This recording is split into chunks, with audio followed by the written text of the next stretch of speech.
मंगलम भगवान वीरो मंगलम गौतमोगणी मंगलम कुंद कुंदायो जैन धर्मोस्तु मंगलम सर्वमंगलमांगल्यम सर्वकल्याणकारकं प्रधानं सर्वधर्माणां जैनं जयतु शासनं।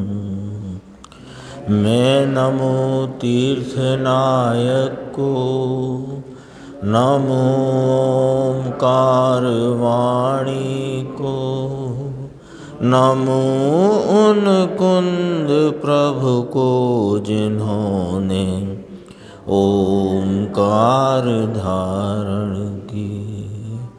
अहो उपकार जिनवर का, कुंद का दिव्य वाणी का, जिन कुंद ध्वनि दाता उन कहान स्वामी का।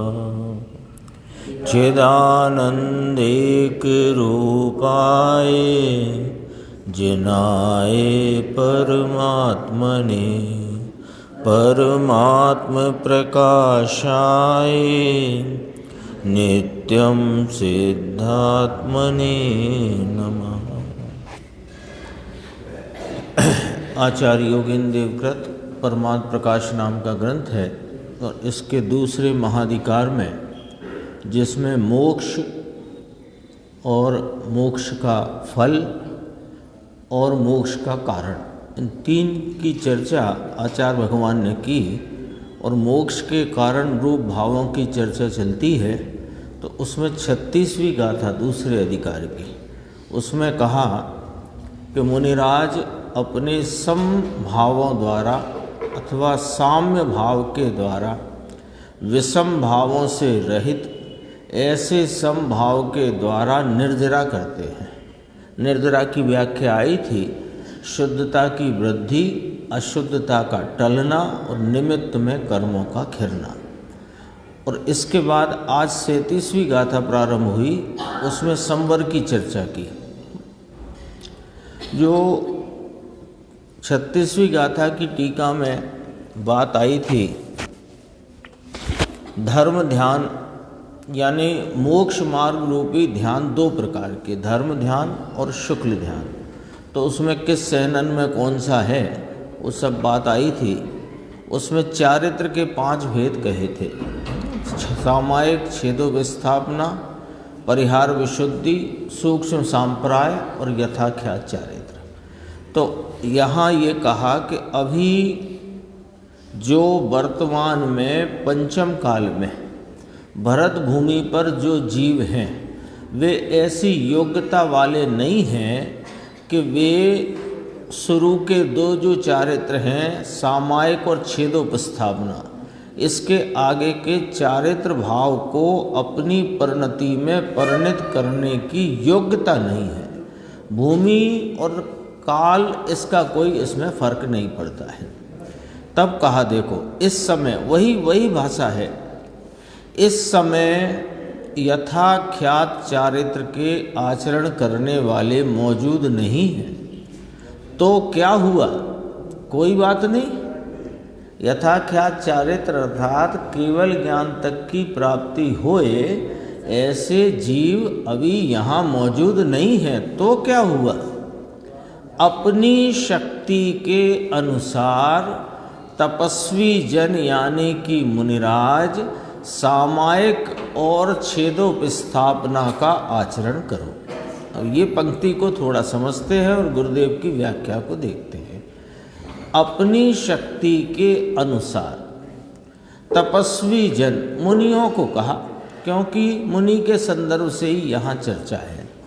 तो मुनिराज से कहा कि सामायिक और छेदोपस्थापना ये 2 चारित्र जो अभी इस प्रकार की चारित्र की योग्यता है तो तुम इसका आचरण करो। तो उसमें भी कहा शक्ति के अनुसार। शक्ति का अर्थ समझना है, शक्ति का अर्थ समझ। शक्ति का अर्थ ये नहीं है कि अभी, क्योंकि अपन अभी सहनन आदि पढ़ के आए हैं ना, तो उधर को नहीं जाना शक्ति के संदर्भ में। शक्ति के संदर्भ में अपनी सोच उधर नहीं जाना चाहिए, उधर नहीं ले जाना है अपने को। शक्ति का अर्थ है कि अभी अंतरंग में वीतराग परिणति यानी शुद्ध उपयोग रूप व्यापार।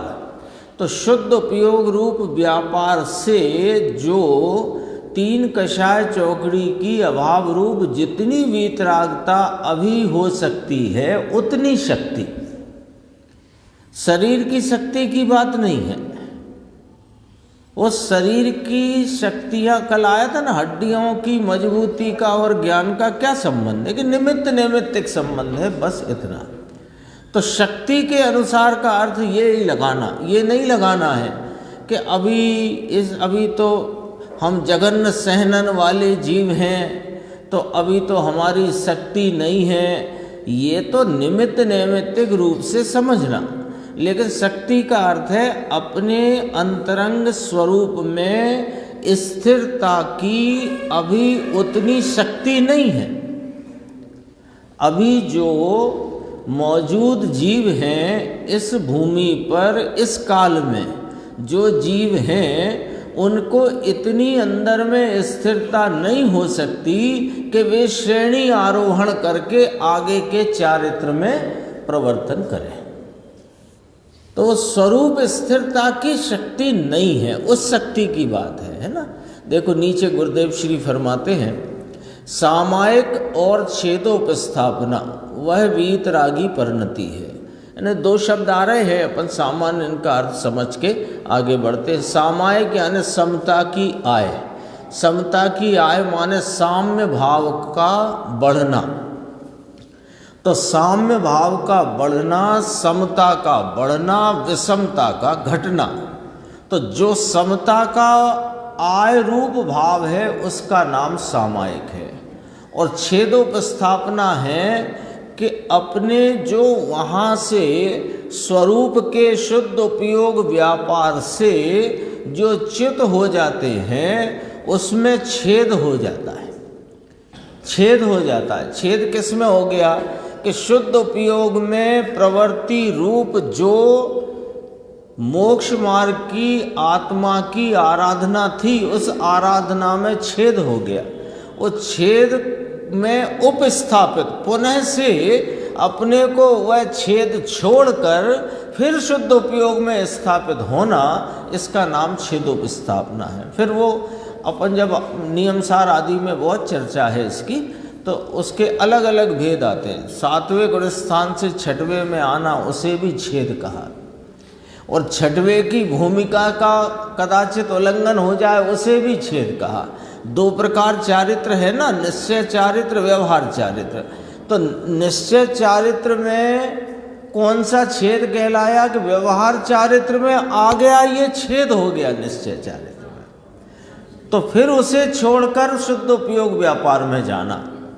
और व्यवहार चारित्र की अपेक्षा जो मर्यादा के विकल्प हैं 28 मूल गुण आदि के, उनमें कदाचित कोई दोष आ जाता है, तो उस दोष का त्याग करके फिर वो व्यवहार चारित्र में अपने को स्थापित करे, वो भी एक व्यवहार छेदोपस्थापना है। नियम सार में चर्चा आ गई है, चूँकि नाम आए थे तो अपन ने कहा वो अपन विचार करते हैं।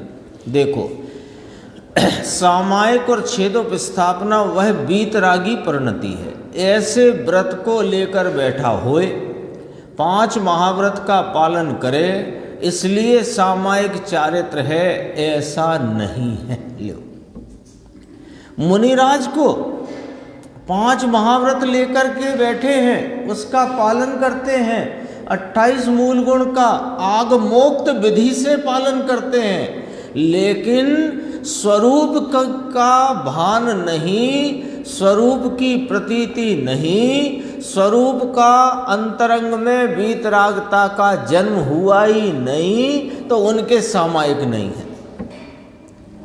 अब विचार तो करो, मुनिराज को सामायिक नहीं है, ये श्रावक कहता हम सामायिक करते,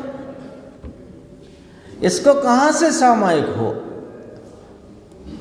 तो वो जो कुछ करता है उसकी दशा भी गुरुदेव ने ली है, अपन थोड़ी सी देखेंगे। देखो, इसलिए सामायिक चारित्र है ऐसा नहीं, क्यों?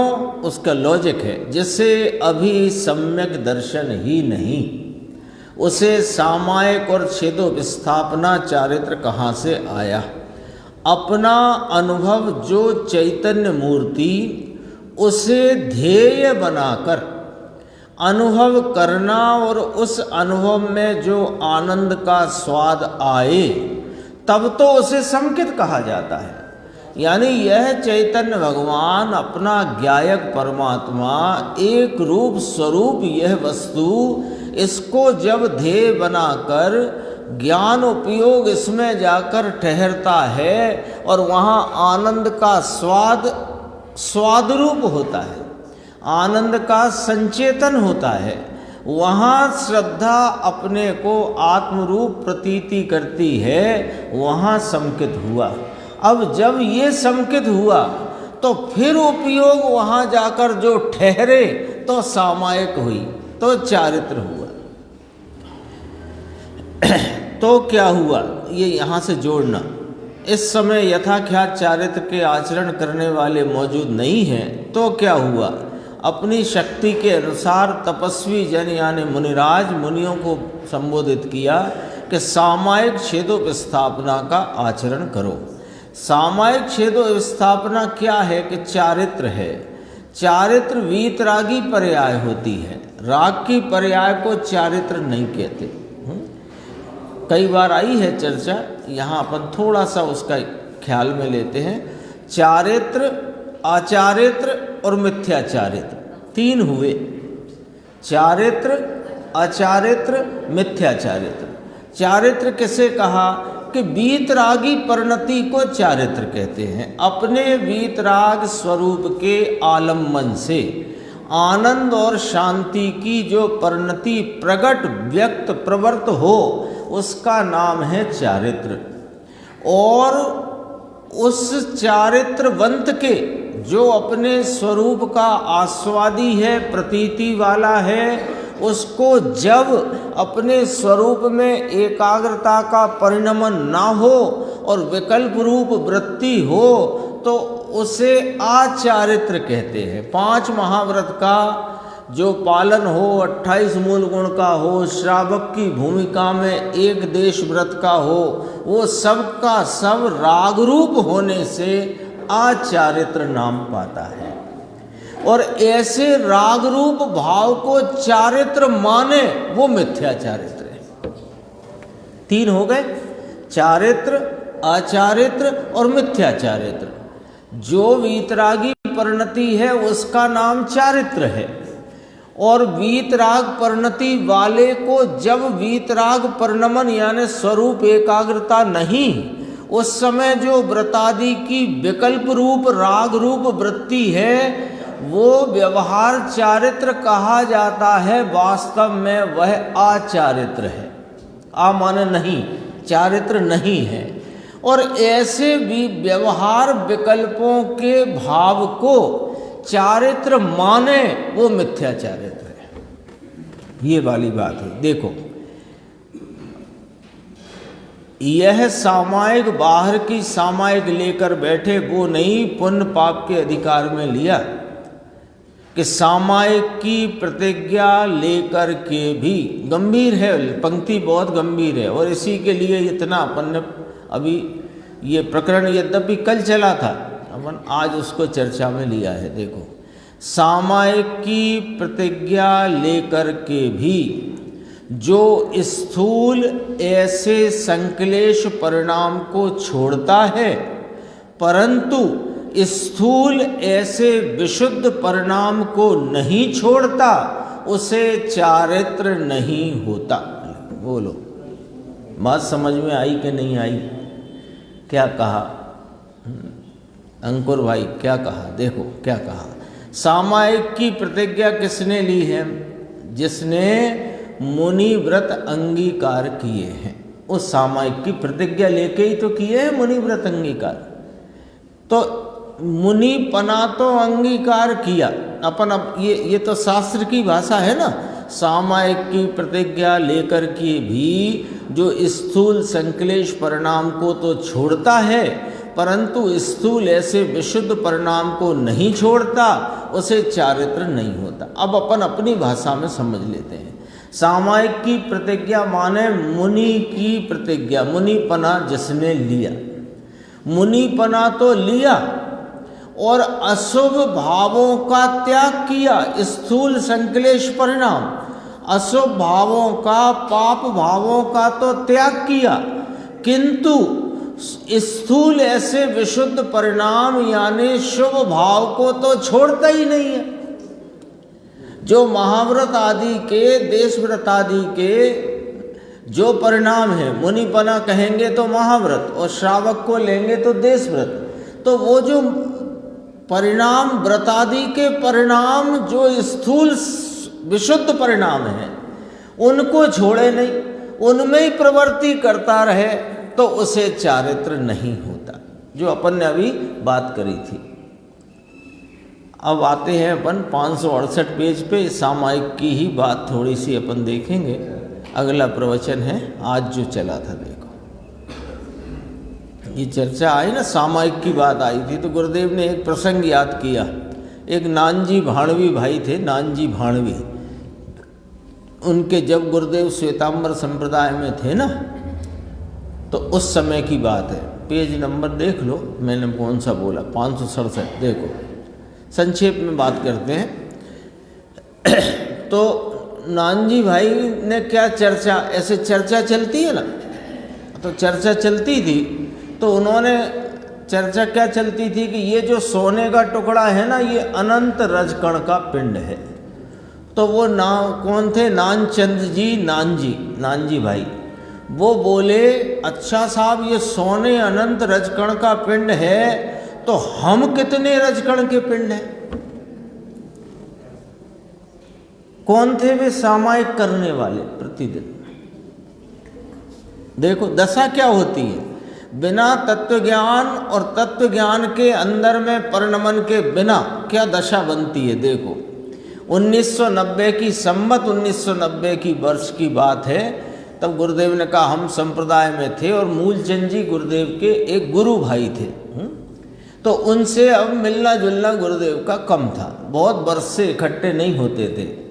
तो मूलचंद जी और हम बहुत वर्ष में इकट्ठे हुए और 400 लोग बाहर से आए हुए थे वहाँ पर। तो उसमें एक ये नानचंद नानजी थे, तो उनसे पूछा धर्म ध्यान करते हो कि हाँ करते हैं। क्या करते हैं, सामायिक करते हैं, प्रतिक्रमण करते हैं, रात्रि भोजन त्याग है हमको, ये सब धर्म ध्यान हम करते हैं।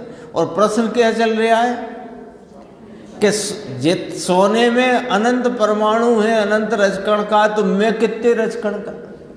तो फिर गुरुदेव ने उनसे पूछा कि अच्छा सामायिक जो तुम करते हो वो त्रस है कि स्थावर। पूछा उसको, सामायिक जो तुम करते हो वो त्रस है कि स्थावर। तो कहे मुझे गुरु ने सिखाया नहीं है अभी कि ये त्रस है कि स्थावर। अब त्रस स्थावर क्या हो, सामायिक तो वीतराग परिणति का नाम, और वो राग में सामायिक मानते थे। नहीं, ये दशा हो रही है।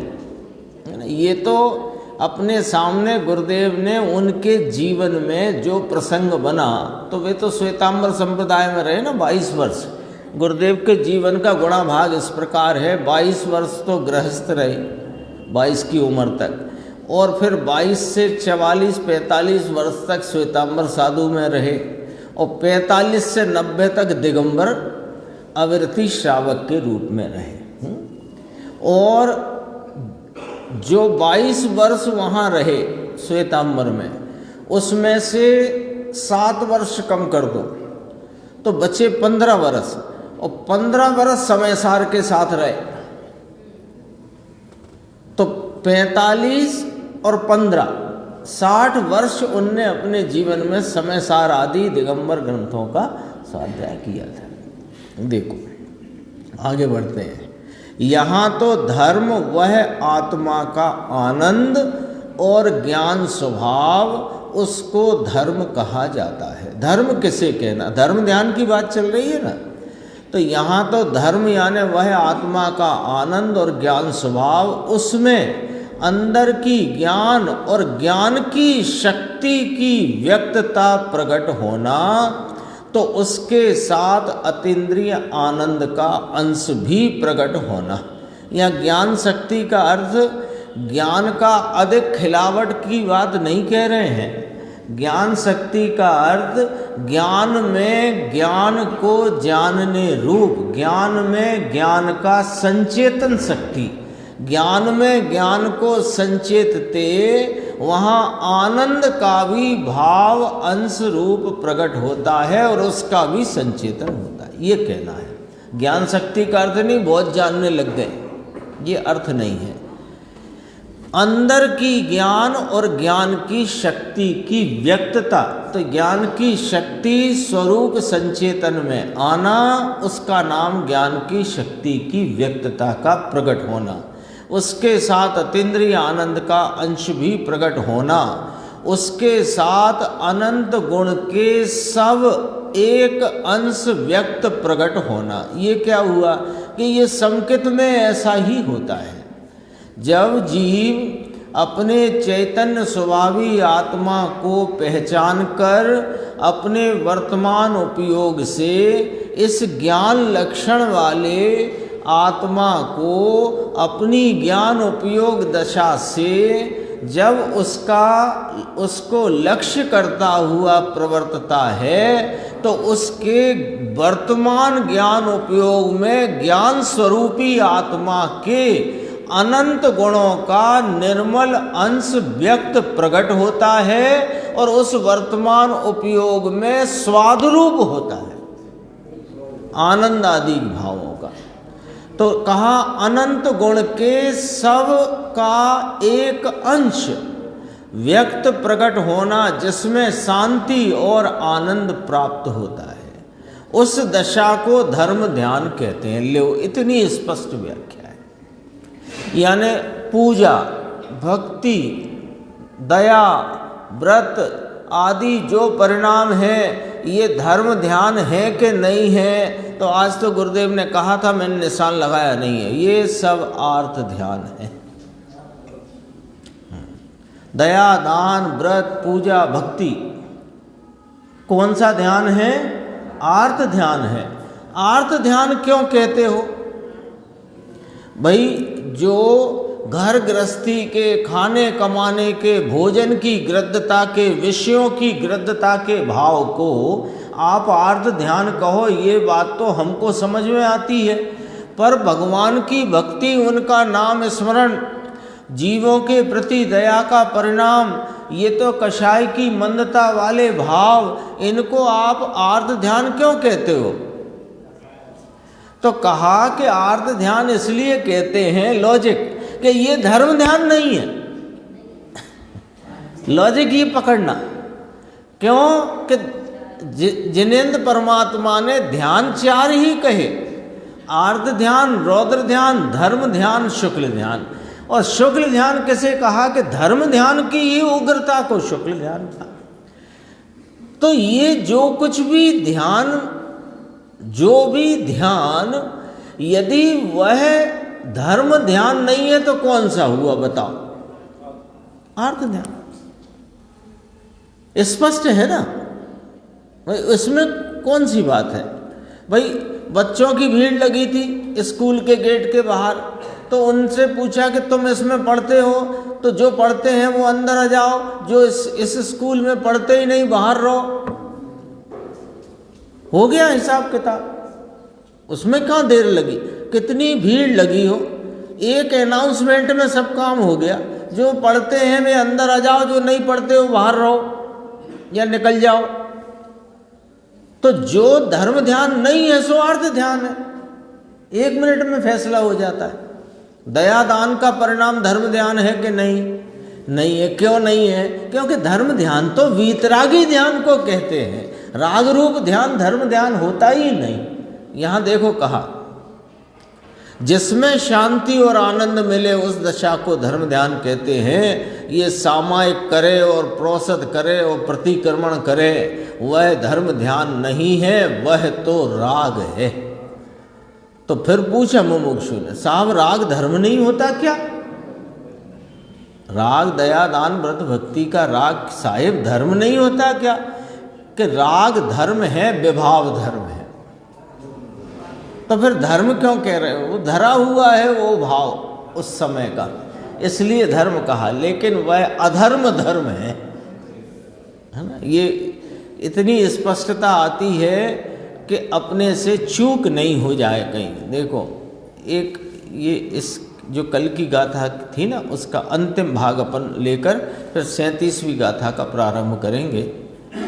जो कोई नास्तिक इस समय माने पंचम काल में, कली काल में, जो कोई नास्तिक इस समय धर्म ध्यान का अभाव मानते हैं, यानी वे कहते हैं कि अभी पंचम काल में, अभी तो ये निकृष्ट काल है, इस काल में धर्म ध्यान होता ही नहीं। धर्म ध्यान अभी अपन पढ़ के आए ना, धर्म ध्यान किसे कहा? राग धर्म ध्यान नहीं है। वीत राग परिणति शुद्ध उपयोग का व्यापार स्वरूप संचेतन आनंद और शांति की दशा, इसका नाम धर्म ध्यान है।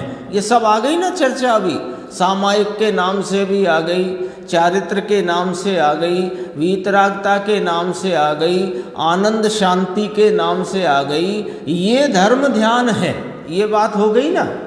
तो अब कोई कहे कि अभी इस पंचम काल में तो धर्म ध्यान होता ही नहीं, अभी तो राग ही राग होता है, शुभ राग कर लो चाहे अशुभ कर लो, शुद्ध उपयोग होता ही नहीं, ऐसा कोई कहता है तो नास्तिक है। ये यहाँ पर कहा नास्तिक है माने सर्वज्ञ को मानने वाला नहीं है। हाँ मानते नहीं ना। देखो इसमें स्पष्ट लिया है, अभी धर्म ध्यान शुद्ध उपयोग नहीं है, अभी बहुत से कहते हैं शुद्ध उपयोग नहीं है, अभी शुभ उपयोग ही है। नाम मैं नहीं लूँगा कौन कहते हैं, आपको पता है कौन कहते हैं। मुमुक्षु ने कहा शुद्ध उपयोग तो 7वें गुण स्थान में होता है, यही कहते हैं वे जो कहते हैं शुद्ध उपयोग तो 7वें गुण स्थान में। अरे शुद्ध उपयोग 4थे गुण स्थान में होता है। यदि शुद्ध उपयोग 4थे गुण स्थान में नहीं होता तो फिर 4थे गुण स्थान में क्या होता है सो कहो। अब हम प्रति प्रश्न करते हैं, यदि 4थे गुण स्थान में शुद्ध उपयोग नहीं होता तो आप बताओ फिर वो 4थे में होता क्या है? पहले गुण स्थान में अनादि से जीव पड़ा हुआ है और 4थे गुण स्थान से उसका मोक्ष मार्ग प्रारंभ होता है। ये तो जिनवाणी में पग पग पर बात कही गई है। फिर यदि 4थे गुण स्थान में शुद्ध उपयोग नहीं होता तो हमें ये बताओ 4थे गुण स्थान में क्या होता है? कि शुभ उपयोग होता तो शुभ तो पहले में भी होता है, फिर 4थे में क्या होता है सो बताओ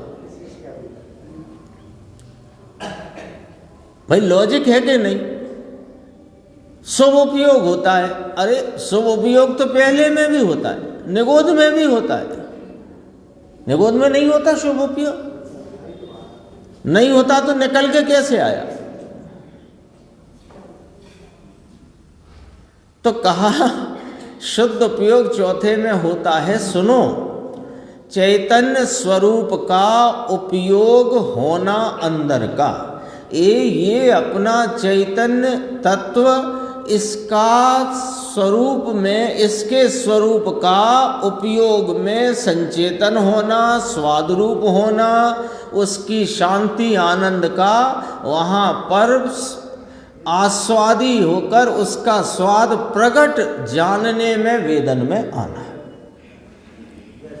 और दया दान व्रतादि का उपयोग होना वह अशुद्ध उपयोग है। ये कैसे कहते हो आप? हम क्या कहते हैं? प्रवचन सार में लिखा है ना, शुभ से परिणमित जीव शुभ है, अशुभ से परिणमित जीव अशुभ है, शुद्ध से परिणमित जीव शुद्ध है। लिखा तो उपयोग के 2-3 प्रकार कहे, शुभ उपयोगी, अशुभ उपयोगी, शुद्ध उपयोगी।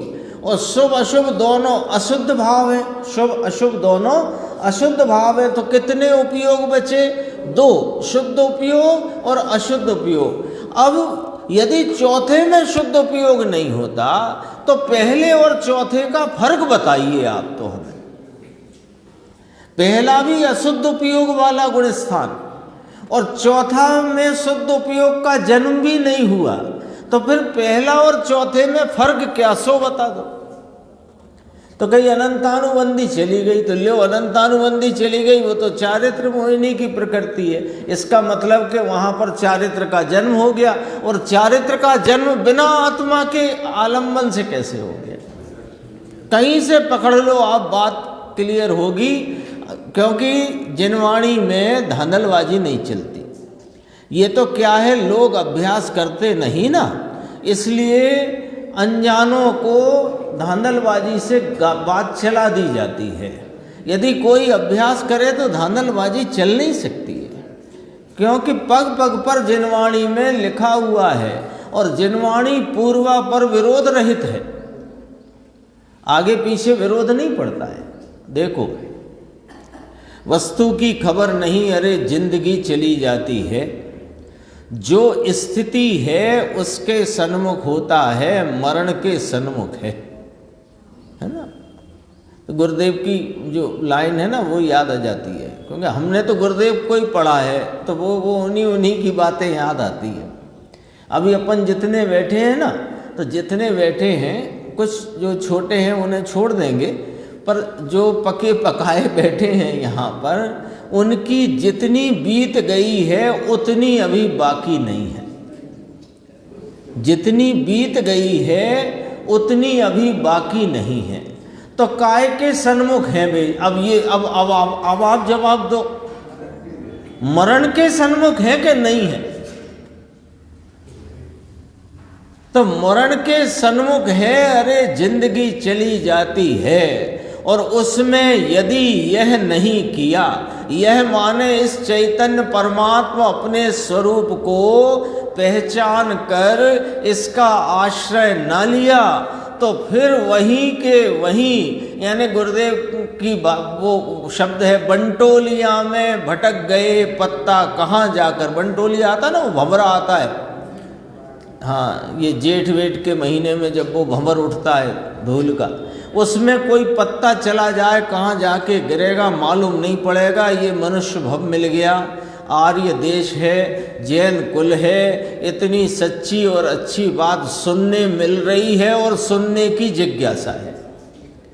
अब ऐसी सर्व ओर से अवसर आ गया हो, तो भी यदि इस चैतन्य परमात्मा को पहचान कर, इसका आलम्बन लेकर अपन ने यदि इसकी प्रतीति करके परिणति में धर्म और मोक्ष मार्ग प्रारंभ न किया, तो भैया अब आगे सुनो। बिजली की चमक में मोती पिरो लो। हाथ में मोती है और वो धागा है, और अंधेरा है, घोर अंधकार है, और मोती, वो धागे में मोती पिरोना है। तो अचानक से बिजली चमकती है ना आकाश में, तो इतनी सी चमके, उस बीच में यदि पिरो लिया तो पिरो लिया, नहीं तो गए काम से। तो ये जो अपने को आर्य देश, जैन कुल, मनुष्य पर्याय, जैन कुल, और ये अच्छी सच्ची बात मिली, ये बिजली की झबकार जितनी है। 70, 80, 90 वर्ष की भी आयु गिनो तो ये बिजली की झबकार जैसी है। ऐसे में कर लिया सो कर लिया, और नहीं किया सो गए काम से। देखो, नहीं तो हो गया। इसी प्रकार ये मनुष्यपना ऐसा मिला, जैन संप्रदाय मिला, तो उसमें ये कहते हैं कि भगवान आत्मा, राग और पुण्य पाप वह आत्मा का स्वरूप ही नहीं है। ये तो आ गया है नहीं, अपनी दोपहर में आ गया है, समय सार में क्या आ गया देखो। व्रत तप शील वह तो शुभ कर्म है, शुभ पुण्य है, धर्म नहीं है। आ चुकी है बात। अतः अपने को स्वीकार करना है, स्वीकार नहीं होती ना। अब अपन 37वीं गाथा की चर्चा जो आज आई उसे देखते हैं। देखो, विन्नी विजीर्ण सहंतु मुनि मणि समभाव करे, पुण्य हम पावहम तेण जिये संबर हेउ अवे। सुख दुख दोनों सहन करे, मुनि मन में समता भाव धरे। इसीलिए वे पुण्य पाप के संवर के कारण होवे। संवर यानी रोकना, रुकना। तो मुनिराज की बात है, कहते हैं कि मुनिराज संपूर्ण पाप के संवर के कारण होते हैं, है ना। यहाँ भी वही अभेद नय लगाया कि मुनिराज की जो समभाव रूप वीतराग परिणति है, तो उसके वर्तने से यहाँ शुभ अशुभ भाव उत्पन्न नहीं होते, तो शुभ अशुभ भाव रुकते हैं और उनके निमित्त से शुभ अशुभ यानी पुण्य पाप कर्म भी रुकते हैं। ये यहाँ कहना है। देखो इसकी उत्थानी का, जो मुनिराज सुख दुख को सहते हुए, अब सहते हुए को अर्थ समझना। सुख दुख को सहते हुए माने जो कोई जगत के पदार्थ हैं और उनकी अवस्थाएं हैं, उनको जानते हुए, उनमें ठीक अठीक नहीं करते हुए, उनमें ये अच्छा ये बुरा ऐसा विषमता का भाव उत्पन्न न करते हुए समभाव रखते हैं। अर्थात सुख में तो हर्ष नहीं करते और दुख में खेद नहीं करते, है ना। ये बात को समझना, ये बड़ी समझो गंभीर बात है। कथन कैसे आएगा कि सुख में हर्ष नहीं करते और दुख में खेद नहीं करते। अपने को लगता है हाँ, जब सुख का मामला हो तो अपने को सुख रूप लग रहा है, पर अपन हर्ष मत करो। और दुख रूप भाव हो यानी प्रतिकूल संयोग की स्थिति हो तो अपन भैया खेद मत करो। इसका नाम समभाव है? इसका नहीं है। सुख में हर्ष नहीं करते, दुख में खेद नहीं करते का अर्थ समझो कि जो अपने स्वरूप का लक्ष्य नहीं करते, जो स्वरूप को जानते नहीं, उसमें एकाग्र होते नहीं, वे सुख में हर्ष करते हैं और दुख में खेद करते हैं। तो सुख में हर्ष नहीं करते का मतलब वे स्वरूप में एकाग्र होते हैं, दुख में खेद नहीं करने का मतलब वे स्वरूप में एकाग्र होते हैं। मैंने सुख रूप भाव को जाने और जान के हर्ष नहीं करना भैया, अपने को हर्ष नहीं करना। दुख आ गया तो भैया कितना ही दुख आ जाए अपन को खेद नहीं करना। अरे ये थोड़ी होता है, ऐसा यहाँ लिखा है तो तुमने वैसा। हमें तो भैया सुख में हर्ष नहीं करते, हम तो दुख कितना ही पड़ जाए, कितनी दुख की अवस्था जाए, हम खेद नहीं करते। अरे क्या है ये, तुम्हें बात ही समझ में नहीं आती आचार्य भगवंतों की।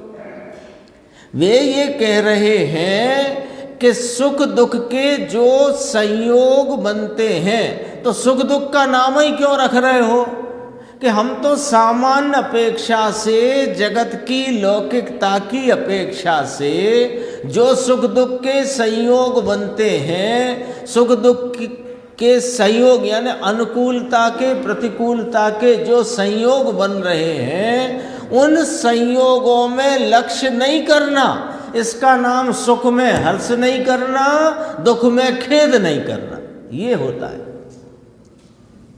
ऐसे नहीं पहले, अब देखो हमारे यहाँ इतना सुख का माहौल हो गया लेकिन हम बिल्कुल शांत रहे, हम अरे क्या है, ऐसे नहीं है।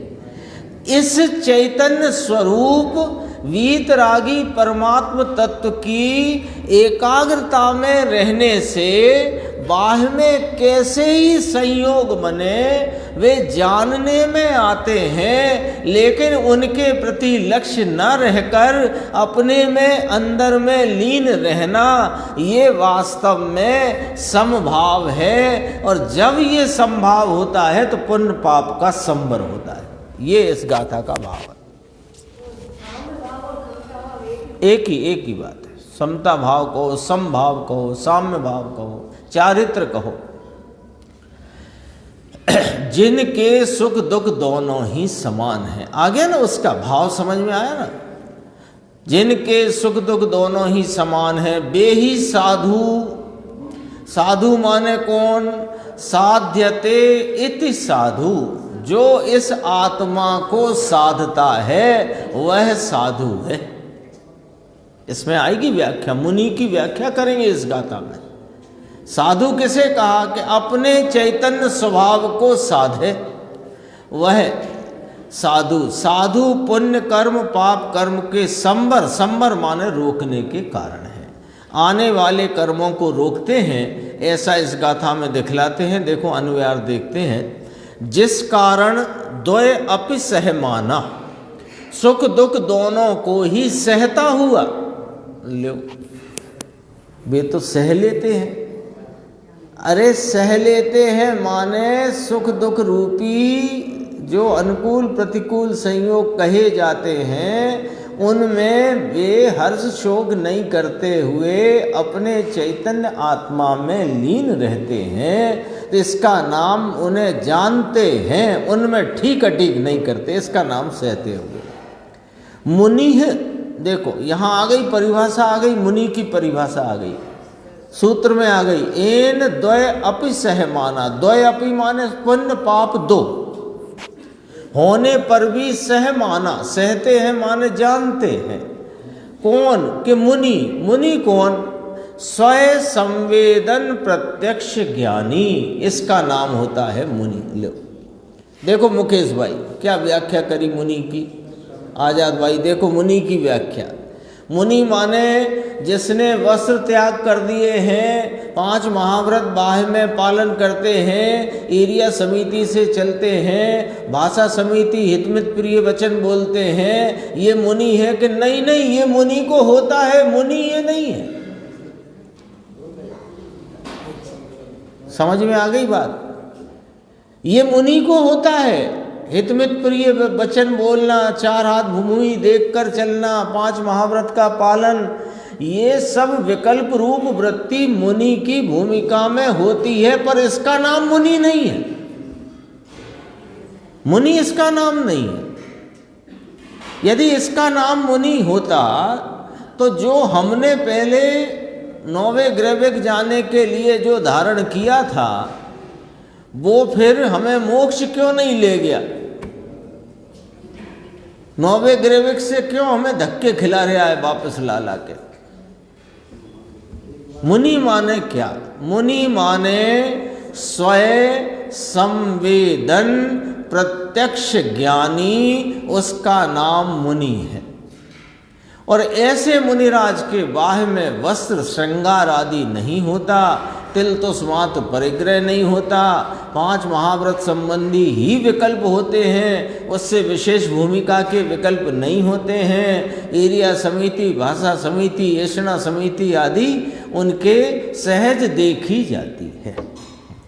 स्वयं संवेदन प्रत्यक्ष ज्ञानी मनसी निश्चित मन में समभावों को करोति नाम धारण करते हैं, अर्थात राग द्वेष मोह रहित स्वाभाविक शुद्ध ज्ञानानंद स्वरूप परिणमन करता है।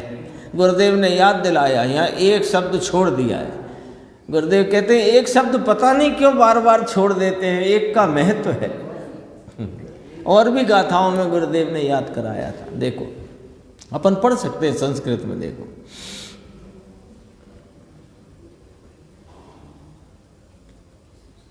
तो ये है समभाऊ समभावम सहज शुद्ध ज्ञानानंद एक रूपम राग द्वेष मोह रहितम परमाणम परिणामम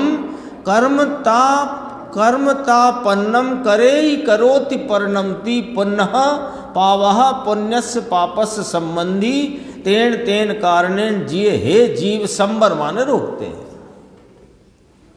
आ गया तो एक शब्द रह गया, राग द्वेष मोह रहित स्वाभाविक शुद्ध ज्ञानानंद स्वरूप एक परिणमन करता है, विभाव रूप नहीं परिणमता। अब देखो एक का अर्थ यहां कितना गंभीर हो गया।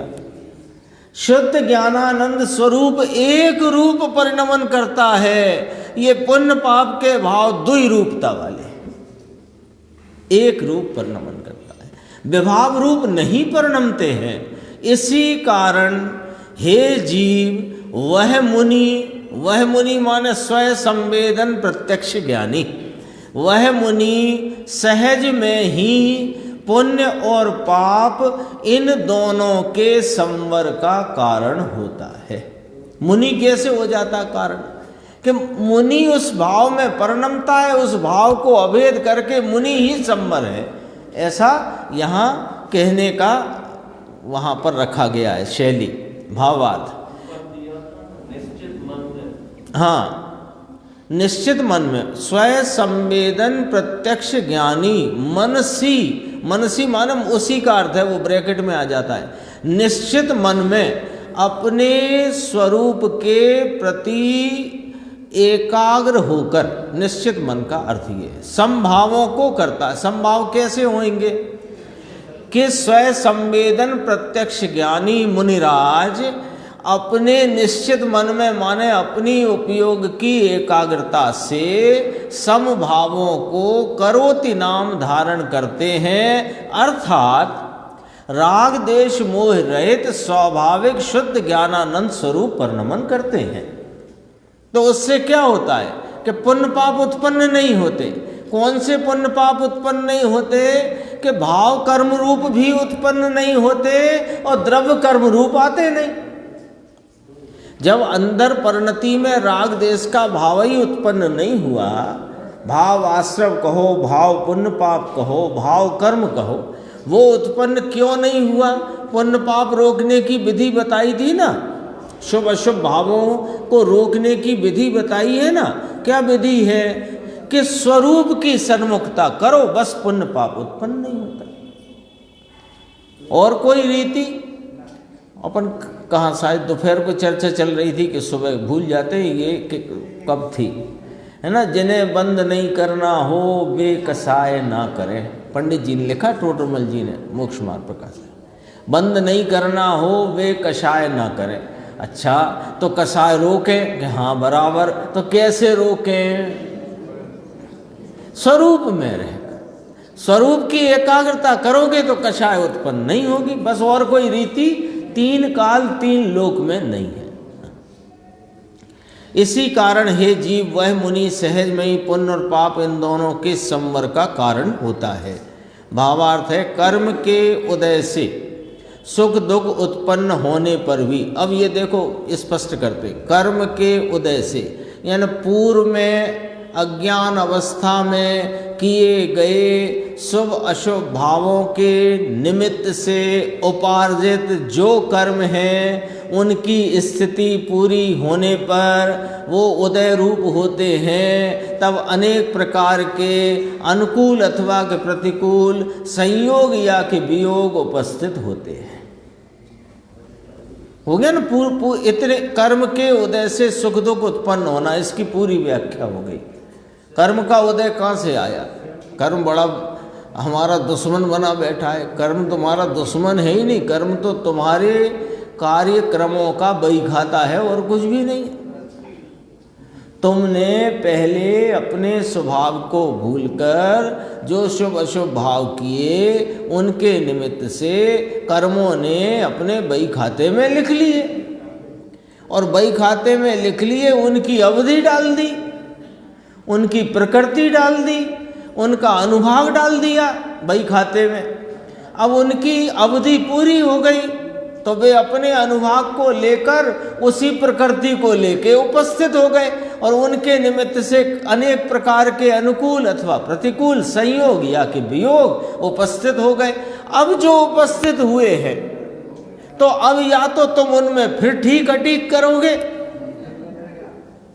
तो फिर नवीन बही खाते में एंट्री हो जाएगी, और जो मुनीश्वर रागादि रहित मन में शुद्ध ज्ञान दर्शन स्वरूप अपने निज शुद्ध स्वरूप को नहीं छोड़ता, बाहर में कैसे ही संयोग वियोग बने।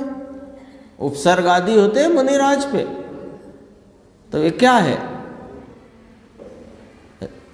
कभी कभी शरीर में रोगादिक भी होते, क्या है, कोढ़ हो गया था ना, वो कौन से मुनिराज थे, वादिराज मुनिराज, कोढ़ हो गया तो क्या करा, अरे रे ऐसा असाता का उदय आया है भैया, अब हम क्या करें।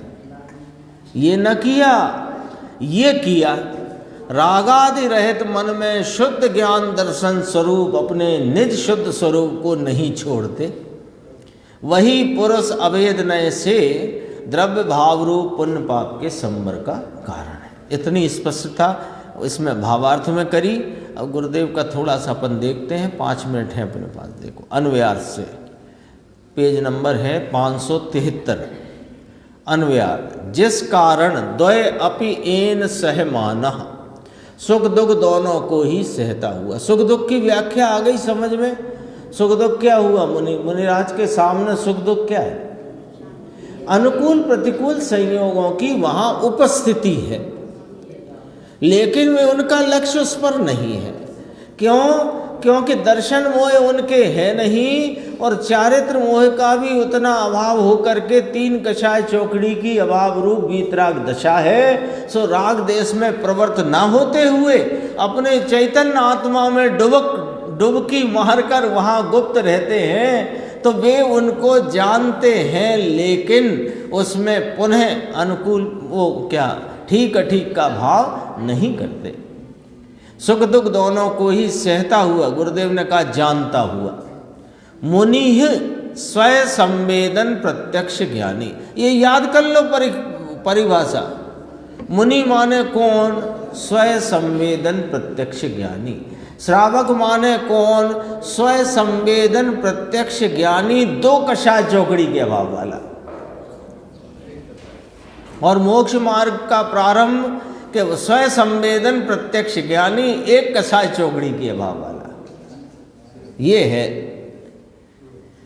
व्याख्या। देखो यहाँ तो मुनि हो, नग्न हो और 28 मूल गुण पालते हों, 5 महाव्रत पालते हों, इसको मुनि कहना, अरे ये कोई वस्तु है क्या?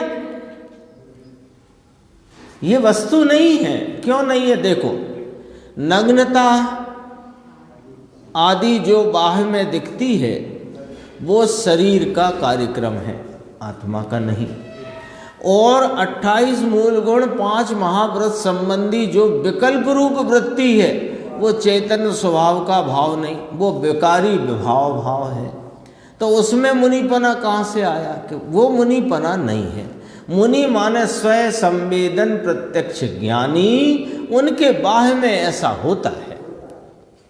शरीर में, शरीर जो है अभी उसमें नग्नता आदि श्रृंगार का वहाँ पर अभाव है, श्रृंगार का विकल्प नहीं, श्रृंगार नहीं, और अंदर में महाव्रत आदि के परिणाम हैं। लेकिन मुनि कौन? स्वयं संवेदन प्रत्यक्ष ज्ञानी। देखो उसमें, और श्वेतांबर में तो कुछ ठिकाना ही नहीं है, उनकी तो कहना ही क्या है। ये तो सनातन मार्ग दिगंबर में नग्नपना होता है, 5 महाव्रत, परंतु वह कोई मुनिपना नहीं है, वह तो राग है। और जड़ की नग्न क्रिया तो अजीव की क्रिया है, वहाँ जीव की क्रिया है, सो मुनि है। 3 चीजें हैं कि नहीं है? 3 चीजें। मुनिराज यहाँ से जाते हैं गमन करते हुए, अथवा विराजते हैं कहीं, आत्माराधक है ना मुनिराज, तो वहाँ पर आपको 3 चीजें दिखेंगी। क्या क्या दिखेगा? एक तो बाह्य में अचेलकपना, नग्नपना, और अंदर में 5 महाव्रत के विकल्प रूप वृत्ति राग की 28 मूल गुण है ना, वे कैसे देखते हैं कि उनके गमन करने में, उनके भाषा में, उनकी ऐषणा में, आहार आदि की चर्या जो होती है उसमें मालूम पड़ जाता है कि इनको कैसा विकल्प चल रहा है। उद्दिष्ट आहार के त्यागी होते हैं मुनिराज, तो उनकी ऐषणा समिति का ऐसा सिस्टम है कि वे उद्दिष्ट आहार लेते नहीं, उनके निमित्त बनाए हुए आहार को वे लेते नहीं हैं। ऐसा सब कुछ दिखाई देता है, लेकिन ये कुछ भी मुनि नहीं है। मुनि तो अंतरंग में स्वयं संवेदन प्रत्यक्ष ज्ञान सहित 3 कषाय चौकड़ी की अभाव रूप प्रचुर स्वयं संवेदन की दशा का नाम मुनि है। और ऐसे प्रचुर स्वयं संवेदन प्रत्यक्ष ज्ञानी को बाह्य में ऐसा होता है। बहुत स्पष्ट कर दिया है इसमें, देखो वह तो राग है और जड़ की नग्न क्रिया तो अजीब की क्रिया है। इसी कारण पेज नंबर है 574। इसी कारण हे जीव वह मुनि पुण्यस्य पापस्य संवरः हेतु, उसे पुण्य पाप का संवर होता है, माने रुक जाता है। महाव्रत के भाव वे क्या हैं? पुण्य हैं। और स्वरूप में एकाग्र होने पर मुनिराज को 5 महाव्रत के भाव शांत हो जाते हैं, वे भाव रहते नहीं। अब ऐसा मार्ग सुनना कठिन पड़े। हम पूरी जिंदगी यही सुनते रहे कि 5 महाव्रत के भाव मुनिराज को होते हैं, और यहाँ सुनाने लगे कि जो मुनिराज हैं वे जब स्वरूप में एकाग्र होते हैं तो उन्हें महाव्रत का भाव नहीं होता। बोलो, यदि ऐसे कहें इनके तो महाव्रत का भाव ही नहीं है, फिर काय के मुनि? अरे वे वास्तव में तो वे ही मुनि हैं, और वही मुनित्व है उनका, वही उनकी समता और साम्यरूप चारित्र का भाव है। ऐसा मार्ग सुनना कठिन पड़े, उसे समझना पकड़ना कठिन पड़े। ऐसा मार्ग है बापू तेरे जन्म मरण के दुख टालने का उपाय तो ये है। क्या उपाय है भैया? कि यथार्थ को जानना, यथार्थ को समझना, यथार्थ का निर्णय करना और यथार्थ का अनुसरण करना, मार्ग ये है, और कोई मार्ग नहीं है। बाकी तड़फ तड़फ कर दुख से जिए और दुख से मरे। लो, जीना भी तड़प तड़प कर और मरना भी तड़प तड़प कर। जो राग में पड़ा हुआ है वो तड़प तड़प कर जीता है, भले शुभ राग में हो तो भी तड़प तड़प कर जीता है। क्योंकि राग आकुलता रूप है कि निराकुलता रूप? तो आकुलता में तड़प होती है कि शांति? लॉजिक से समझो ना बात। अच्छी नहीं लगती हो सुनने में, ये एक अलग बात है कि हम तो भैया ठाट बाट से जी रहे हैं, बहुत मंद कषाई जीव हैं, और पूर्व के पुण्य के उदय से सब ठाट बाट भी बने हुए हैं, हमें किसी से कोई क्रोध वैर है नहीं, तो हम काय को तड़प तड़प के जी रहे? अरे तुम राग में जी रहे हो, यही तड़प तड़प कर जीना है। तड़प तड़प कर दुख से जिए दुख से मरे। दुख से जीता है ना आर्त ध्यान रौद्र ध्यान में। ले आर्त ध्यान रौद्र ध्यान में हम तो भगवान की भक्ति पूजा व्रत आदि दया दान के परिणाम, आप कह रहे हो आर्त ध्यान रौद्र ध्यान, तो और क्या? धर्म ध्यान नहीं तो कौन सा ध्यान बताओ? धर्म ध्यान नहीं तो कौन सा ध्यान कहलाएगा? और धर्म ध्यान है क्या अंकुर, ये बताओ, निर्देश बोलो। धर्म ध्यान है? दया दान पूजा व्रत भक्ति, ये परिणाम राग रूप परिणाम धर्म ध्यान है कि नहीं? नक्की करो, ऐसे नहीं चलेगी बात। ये धर्म ध्यान है कि नहीं? जब ये धर्म ध्यान नहीं है तो कौन सा ध्यान है? सो अब आप बोलो। और आर्त ध्यान रौद्र ध्यान में जिए और आर्त ध्यान रौद्र ध्यान में मरे तो क्या कहेंगे? दुख से जिए और दुख से मरे। राग का जीवन वह दुख का जीवन है, और मरण रूप से भी तड़प कर राग में दबाव पने देह छोड़े। राग के दबाव में देह छोड़ता है। राग के दबाव में, है ना। ये कौन सा राग का दबाव? राग का दबाव ये है कि मरण समय ऐसे परिणाम रहे और ऐसे नहीं रहे, ये राग का दबाव है। मरण समय स्वरूप की आराधना रहे, ये तो सोचता ही नहीं है। मरण समय परिणाम हमारे बिगड़े नहीं, संकलेश रूप ना होए, ऐसे रहे, ये राग का दबाव है, प्रेशर है ये राग का। इस राग के दबाव पने में दे छोड़े वह सब दुख का जीवन है और दुख का मरण है, और फिर वापस जन्मना है उसको दुख में वापस। यहाँ तक अपनी चर्चा आई, शेष चर्चा आगे की स्वाध्याय।